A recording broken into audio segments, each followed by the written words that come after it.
Good morning, good afternoon, good evening, and it's always a pleasure to share you or have a minute or two to share on this, we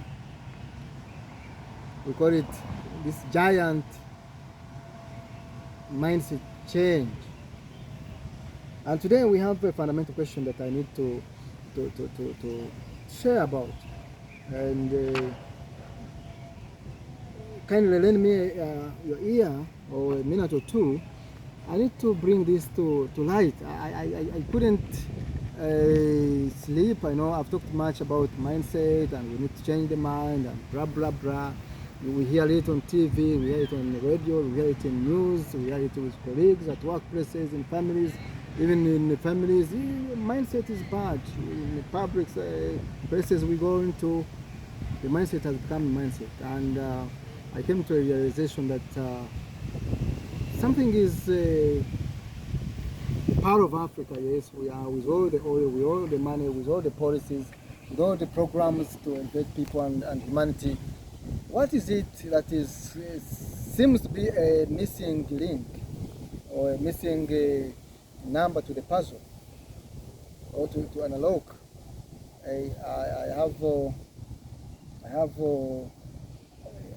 I've been into conversations where people are talking about the 2040 middle upper status income transformation that we all need to find ourselves as a nation. We're saying we're now at 63 billion US dollars. 2026 we need to go to 500 US dollars in billions that we can reach the upper middle status. But how do we go there? Yes, we have they call them the ATMS, agro industry, tourism, IT, science, name it. And with all the drivers that we see that people are creating infrastructure and schools and there's that episode of human capital development where we have health and education. But I think we are missing out on something, and that's why I came purposely. I wrote some article. I'm going to share. You see it if you haven't seen. And it tackles the question that in the Ugandan situation now, why is mindset change so important if we truly want to transform in our families, institutions, and nation? That's a question I needed to bring to life. And you will allow me now. I need to read that write-up, because I feel if we don't bring that to light, so that policymakers can get to know. I'm not saying I'm Jesus coming to save the world. I don't know nothing. I don't know much. But I think if we share, if policymakers can get to see this, if families, if institutions, something can be, we can really get another step. It can help out. It can be a brick to the journey that we all need to see ourselves into on a personal, on a family, on a national level.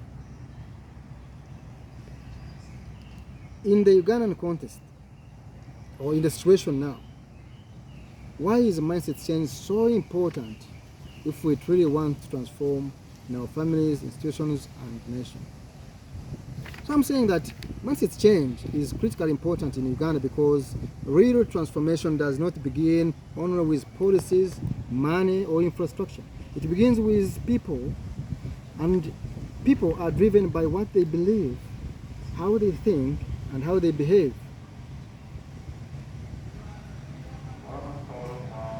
That real transformation does not begin with the policies, money, and infrastructure. It begins with people and how they are driven by the beliefs, by the thoughts, and by the behavior. So a nation is only as strong as the mindset of its citizens. Now we found the truth. If your nation is strong, check on the nation's citizens' mindset. If it is vague, go ahead and check on the mindset. If individuals remain trapped in fear, we talked about fear and some limiting beliefs in some of the episodes. If individuals remain trapped in fear, blame, dependency, corruption, I talked about this corruption, that it's not just an ambiguous monster, it is just somebody having some capitalistic desires that they want more here and there. But I have a feeling that if we learned what it is, we could reduce it. The appetite, we could say, oh, this would be enough. If we become responsible and purpose driven, my purpose is to stop here, I can't go there. So if individuals remain trapped in fear, blame, dependence, corruption, low self-worth, poor work ethics, and low lack of ownership, then even the best systems will do what? Will struggle. Even the best systems will struggle. But when people begin to think differently, with responsibility, discipline, integrity, purpose, and service, say, live, relate, and serve better. But when people begin to think differently with responsibility, discipline, integrity, purpose, and service, then families become stronger, institutions become more effective, and the nation becomes more productive and trustworthy. People start to trust in what their leaders are doing. We are looking at why we need mindset change, and we talk about mindset change at ACMI and Mindset Academy. We have now put tools, the curriculum, the content on how mindset can be changed, and we are going to analyze otherwise. And we think no blaming, no putting fingers, no pointing on anybody that A, B, C, D. No, it's a matter of taking responsibility, and we see how this can help out the whole nation, as individuals, as families, as communities, as a nation, as a continent at large. We're still on mindset and why it is important as far as the nation transformation is concerned.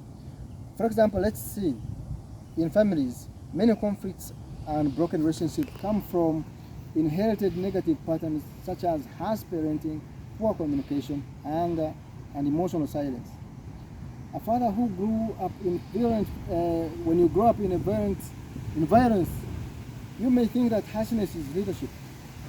A mother who grew up without affirmation may struggle to raise confident children, but when mindset changes, parents begin to understand that leadership in the home is not the authority. It's not only authority, but also wisdom, empathy, and emotional maturity. You begin to understand that leadership is all those. And this helps break generational cycles and raises healthier children. In schools, many learners underperform not because they lack intelligence, but because they have internalized limiting beliefs, like I'm not good enough. People from my background do not succeed. They've never been lawyers or doctors or businessmen. Or failure means I should stop trying, if that's a belief. A mindset shift can turn a discouraged learner into a focused, resilient achiever. We say that individuals, families, learners, all those make a nation. If we have this mindset changed, even from schools, from the education system, we're changing the nation. In public services, that's where the gist is, the news. Public institutions and service delivery. In public institutions and service delivery, mindset change is especially important. It is particularly important because Uganda may have policies, may have structures and offices and oil and name it, but people may still suffer. If people are running, let me read for you that word so that we don't lose each other. Uganda may have policies, structures, and offices, and all the good things, but if the people running them lack ownership, accountability, and a service mentality, the citizens still suffer. The citizens still suffer. For instance, a public servant who sees work only as a salary source may delay files, ignore the public, or misuse time. But when that same officer begins to see their role as a responsibility and an obligation to the people, service improves. A healthy worker with the right mindset treats patients with dignity.